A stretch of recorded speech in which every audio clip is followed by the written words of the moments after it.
दुनिया के साथ ही भारत में भी कोरोना के बढ़ते मामले खौफ पैदा करने वाले हैं। केरल में एक दिन में कोरोना के 16 गुना एक्टिव केस आने से हड़कंप मच गया है। लेकिन हर बार केरल ही क्यों कोरोना वायरस का एंट्री पॉइंट बन जाता है। नमस्कार, मैं हूं आपके साथ सुषमा और आप देख रहे हैं जनभावना टाइम्स। दुनिया भर में तेजी से कोरोना के बढ़ते मामले एक बार फिर से लोगों को डराने लगे। दरअसल केरल में एक दिन के भीतर कोरोना के 1634 से ज्यादा एक्टिव केस दर्ज किए गए हैं, जो इससे पहले महज 111 थे। स्वास्थ्य मंत्रालय भी कोरोना के बढ़ते मामलों को लेकर एक्टिव हो गया है और कोरोना के बढ़ते मामलों को देखते हुए कुछ जरूरी गाइडलाइन भी जारी किया है और लोगों को सावधानी बरतने को कहा गया है। लेकिन लोगों के जहन में बार बार एक सवाल भी आ रहा है कि आखिर हर बार देश में कोरोना की शुरुआत केरल से ही क्यों होती है। साल 2020 में भी भारत में कोरोना वायरस महामारी ने दस्तक दी थी, तो पहला केस केरल से ही आया था। कोविड-19 का नया वेरिएंट JN1 का पहला मरीज भी केरल से ही सामने आया है।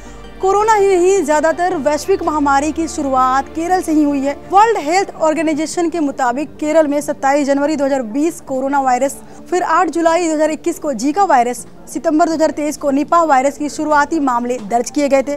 इसकी एक बड़ी वजह है, दरअसल केरल के ज्यादातर लोग नौकरी, बिजनेस और ट्रैवलिंग के सिलसिले में बाहर आते जाते रहते हैं। यही वजह है कि केरल के रास्ते कई महामारियों ने देश में दस्तक दी है।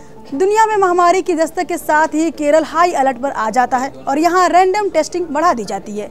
यही वजह है कि अक्सर महामारी का पहला मरीज इसी राज्य में मिलता है।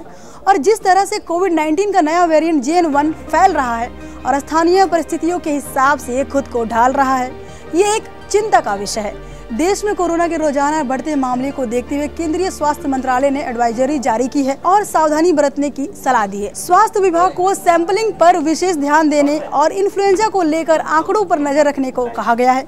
कोरोना के नए वेरिएंट के लक्षणों में बुखार, लगातार खांसी, जल्दी थकान, नाक बंद, जाम या बहना, दस्त, सिर दर्द आदि शामिल है। देश दुनिया की तमाम अपडेट्स के लिए देखते रहिए Janbhavna Times. Thank you for watching.